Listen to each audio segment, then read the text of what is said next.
ஆனா சில இந்த படத்துலயும் டிவிலையும் தான் பார்த்துருக்கேன் இந்த மாதிரி கேரக்டரை. முதல் முறையா லைஃப்ல பாக்குறேன். இந்த நாடோடிகள் படத்துல ஒருத்தர் வருவாரு, வெளியே முடிச்சு போனோட பேனர் வைக்கிறவாரு. அதோட எலைட் வெர்ஷனா இருக்காப்ல இவர். ஆனா சரி, இப்போ இதெல்லாம் பார்த்த உடனே உங்க குட்டு வெளிப்பட்டு பரவாயில்லையா? இல்லை வெளிப்பட்டுறன்னா காமெடிக்கு பேசியிருப்பான் போலன்னு நினச்சிக்கிடுவாங்க அவங்க. யூ யாரு? ஃப்ரெண்டு தான். உங்க ஃப்ரெண்டா? friend. ஓகே. எந்த நாட்டுல இருந்தாங்க? துபாய் போயிருந்தாங்க. துபாய். ஓகே.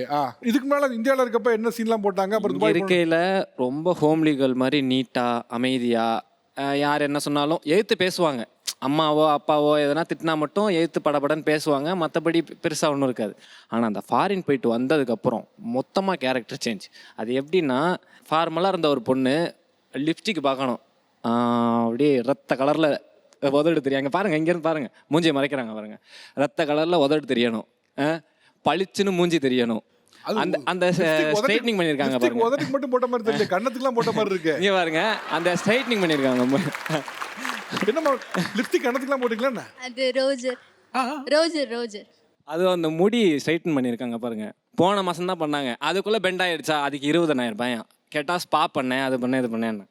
எனக்கு கேர்லி ஹேர் ஃபுல்லா ஃபாரின் போயிட்டு வந்ததுக்கு அப்புறம் இங்க வந்ததுக்கு அப்புறம் தான் நான் பண்ணேன். கரெக்ட் பண்ணிருக்கீங்களா? கேட்டால் எல்லா பொண்ணுங்களும் மாடர்னாக இருக்காங்களாம், தானும் மாடர்ன்களாக மாறணுமா. அது எனக்கு ஆசை இருக்கும்ல சார். இவ்வளோ பெரிய ஹீல்ஸ் இல்ல நீங்க போடல.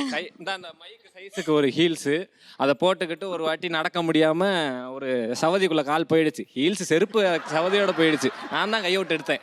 கையெல்லாம் முள்ளு குத்திட்டு, அதுக்கப்புறமா ஒரு 7 வருஷமாக எங்களுக்கு பழக்கம். நாங்கள் பைக்கில் கிட்டத்தட்ட எல்லா ஊருக்கும் போயிருக்கேன்னு வைங்களேன். ஒரு நாள் ராமேஸ்வரம் எங்கே இருக்குது அப்படின்னு தான் கேட்டாங்க. உடனே கூட்டிகிட்டு ராமேஸ்வரம் போயிட்டு இறங்கு, இதான் ராமேஸ்வரம். அப்படியே திரும்பி நைட் அன்டைமாக ஆயிடுச்சு போகிறதுக்கு, திருப்பி ரிட்டன் ஆகிட்டோம். இப்போ எங்கேயாவது வா போகலாம் அப்படின்னு கூப்பிட்டா கேட்குறாங்க, காரு நான் வாடகைக்கு பிடிச்சி போவோம். ஏன் அதுக்கு ஏன் அவ்வளோ செலவு பண்ணணும்? பைக் இருக்குது, எல்லாமே இருக்கேன் நம்மள்ட்ட, ஏன் கார் வாடகை பிடிக்கணும்னு கேட்டால் அதுக்கு சொல்கிறாங்க, இந்த சன்லைட் பட்டா டேர்ன் ஆகிடுவேன். அதை சொல்கிறது இது. அது அந்த முடிய வேற அப்போ அப்படி சன்லைட் பட்டா டேர்ன் அங்கே பார்த்தீங்களா இல்லையா? இப்போ ரொம்ப அவசியம் செஞ்சு காட்டுறது. எனக்கு காரில் போனால் தான் கம்ஃபர்டபுளாக இருக்கும். கார் தான் வேணும். எவ்வளோ நாள் தான் சார் அப்படியே பைக்லேயே போயிட்டு இருக்குது, நம்ம அப்படியே கார்ல ஜாலியாக சம்பாதிக்கிற காசெல்லாம் இப்படியே செலவு பண்ணிட்டா எப்படி சார்? அது அந்த காசை சேர்த்து வச்சுருந்தா நம்ம ஒரு கார் வாங்கியிருக்கலாம். ஆனால் அவங்க அதை பண்ண மாட்டாங்க. வாடகைக்கு வேஸ்ட்டாக செலவு பண்ணுறாங்க. கேட்டால் டுடே ஜாலி டுமாரோ காலி. கேட்டால் சொல்கிறது, பாய் சுருட்டி போட்டு மூக்கு உடச்சுக்குவார் தெரியுமா இவர் வடிவேல். அவர் ஒரு லுக்கு விடுவார் அந்த படத்தில், இப்படி ஒரு லுக்கு விடுவார். அந்த ஒரு லுக்கு அவங்கள்ட்ட, ஏன் இவ்வளோ செலவு பண்ணுற, வேஸ்ட்டாக ஏன் செலவு பண்ணுறேன்னு கேட்டால் அப்படி ஒரு லுக்கு பார்த்துட்டு, ஏன் காசு நான் சம்பாதிக்கிறேன், உனக்கு என்ன?